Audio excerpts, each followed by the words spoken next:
Hello there, many thanks for still staying with us. You're still watching Business Nigeria, the Tuesday edition. Now we're focusing on the electricity sector as consumers and the Nigerian Electricity Regulatory Commission were at loggerheads following reports by the Commission to increase the price of prepaid meters, summing up to about 54%, which was slated to take effect on Monday, yesterday, the 15th of this month. Now, in a circular to all the 11 discos, the NERC announced a 32.8% and 21.7% increase in the cost of electricity prepaid meters. In the circular, the NERC increased the price of a single-phase meter from the current cost of 44,896 naira to a revised price of 58,661 naira. Now, this was even as it increased the price of a three-phase meter from the current cost of 82,855 naira to a revised rate of 82,855 naira. Now, although the body has since cleared the air, it says consumers are not mandated to pay for the prepaid meters under the National Mass Metering Program. Well, joining me now virtually to discuss this and much more, I have the former chairman of the NERC, Sam Amadi. Good to have you join us on the show today. Thank you very much. Good to have you. Now, we've had mixed reactions since the announcement of the upward review of the price of prepaid meters, both for the single and then the three-phase meters. Now, the average Nigerian asks, when meters are promised to be provided for free, why do we have to pay more? Others also ask, is this the right timing going by the current inflationary pressure we have as at hand? There's an argument that we also have to see this increment transferred to the cost of purchasing meters just for better service. But this latest statement where the NERC says consumers are not mandated to pay for the prepaid meters, what does that mean?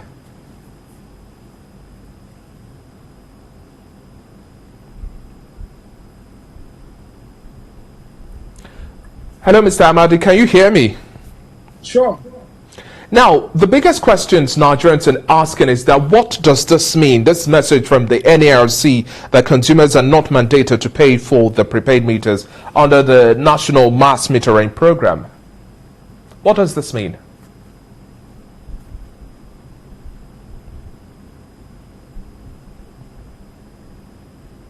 Hello, Mr. Amadi, are you there? So what it means, are you hearing me? What it means, can I go ahead? I can hear you loud and clear. Okay, so what that means is that ordinarily in the market, meters are part of the tariff structure. So the discos have an obligation to provide meters. And that obligation is factored in their cost of business. So when the discos make a rate case to NERC, it outlines the meter rollout, numbers, and the cost based on a regulated price by NERC. So this new increase means that the cost of doing business, the capital cost will increase by the difference. So NERC is saying these are part of the costs that will feed into either a tariff review upward in the near future or some kind of deferred accounting. But primarily, meters are not supposed to be paid by consumers, but they are part of the cost which they pay when they consume electricity. It's not paid differently. What happens is that oftentimes, because of the difficulty of meter rollout, some consumers prefer to pay for meters, and that's why we came up then with the cap lay, which means you are like lending money to the utility. You are paying advance and you are recouping it through a energy discount. So what NERC is saying is in line with standard regulation that every service in the sector are factored in the tariff. And once tariffs are cost reflective, they are able to cover those costs. And then when there is upward review or when there is a sudden change in price caused by inflation, caused by foreign exchange crisis, then the regulator factors it in the minor and major reviews. If it is so systemic that all the indicators have changed drastically, then they become a basis for special tariff review. So at this point, what has happened is that based on the changes in the cost of meter, the cost of meter is now more expensive than before. A regulator will factor that when they are doing either the rebasing of expenditure of the sector, or when they are doing the minor reviews to control for inflation and foreign exchange. That's the messaging from NERC. But Mr. Amadi, it may constrain. Yeah, go ahead. If I may button here now, you've made mention of the fact that the reality on ground in terms of the electricity business today, we're having sharp inflation, hence we need to have this price review. But the average Nigerian would also argue with you that in the last 6 months, they've not necessarily had any change in their salaries, so they are paying much more for energy. Take gas, take electricity, and take all the bills that they have to pay for. Now, at this point in time, looking at this payment, this increase or the upward review of this cost of meters now, how do you see this, talking to those especially who believe that this particular development is going to just widen the gap of those who are metered versus those who are unmetered and fuel the menace of estimated billing? What's your word to those? Well, I think that's a good point to raise. You are looking at two balance sheets. The first is the balance sheet of utilities, their costs and their receivables. So balancing that means the regulator has to allow them some kind of recovery. Either it's deferred, it can defer it for like 2 years, 3 years, as long as the industry can cope with it and the liquidity can support it. Secondly, is the balance sheet of consumers. And that's what we get when there's a general inflation. When the cost rises, of course, that means there will be less consumption, or people will, if it's essential, people will pay more and then under-consume some other vitals like education, healthcare. So what happens? Government can then intervene two ways. One is to see if you can control those costs. And looking at cost now, is it because of you are left with only one option, which is to increase, to look for intervention, like in the US, for example. You're going to look at intervention at the level of consumers, or at the level of improving their earning. So the point I'm making is that, look, you have to balance the two balance sheets. One is the consumer, either subsidies, interventions that drive down the cost, or some kind of deferrals. But at the level of Mr. Amadi, there seems to be no balance sheet or balance platform at this point in time. Looking at the affordability index here. Mr. Amadi, can you hear me? Sure, I can hear you.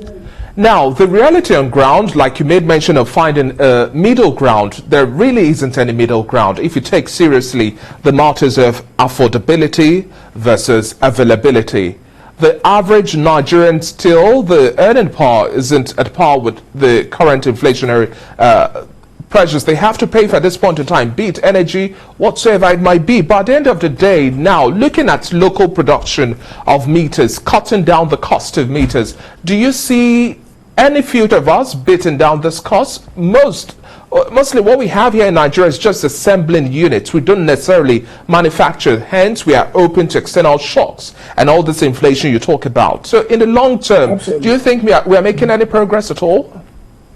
I don't think we're making much progress. By the way, the local manufacturer, like I already pointed out, is assemblage. So the point, therefore, is you have to look at how do you maybe help them to localize production. We had a local content law, which means that over time you localize production. But then the question is, most of the inputs that they're having are foreign. So the only thing government can do is to maybe find a way to provide production subsidy, help them with the cost, so that the meters that are coming locally will be cheaper relative to buy a whole meter from abroad or importing them.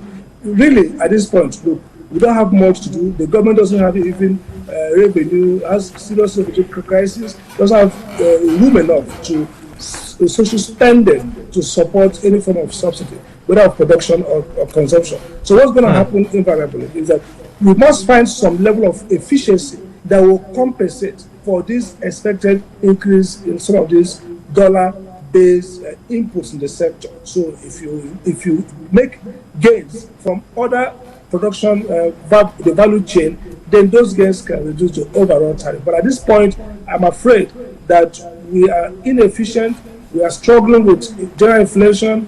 We are importing meters that are going to be expensive because of dollar effect, foreign exchange and inflation. And then the consumers themselves have less disposable income. The power supply in quantity is small, so that unit cost will be arguably less. So everything makes it difficult for consumers to afford to have. So we're going to have a shortage of meter rollout because the cost will be high. And then the central government intervenes to make up for that short rollout, the gap, by increasing their own publicly procured meter, which means government themselves is bearing the cost of metering that the discos should have done, because discos have less revenue and are dealing with higher costs than Mr. Amadi, passed on to consumer at this point. Mr. Amadi, we have to wrap up our conversation now. There are also some school of thought that believe that we've missed the targets, talking about the rollout under the MAP scheme and even the NMMP as well now. In terms of this pricing now, do you see this increment bringing any change to the narrative? Because there are a whole lot of bottlenecks in just trying to get a meter in Nigeria today. We all know the reality on ground. It's not easy accessing these meters. Do you think this increment will now improve on the availability index?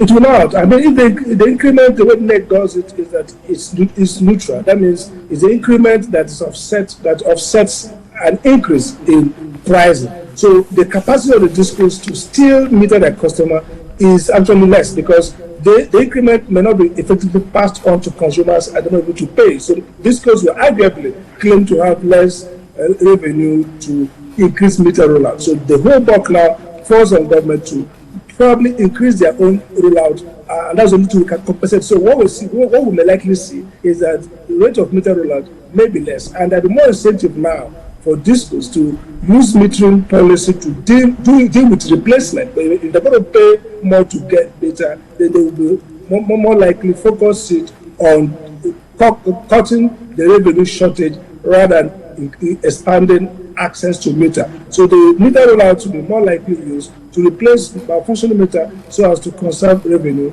not to expand access to meter, except government does something both at the level of reducing the cost of production locally or at the level of providing subsidy for much more mass metering of consumers. It's going to be a difficult time. There was expected increase in tariff itself based on several of these inflationary pressures across the value chain.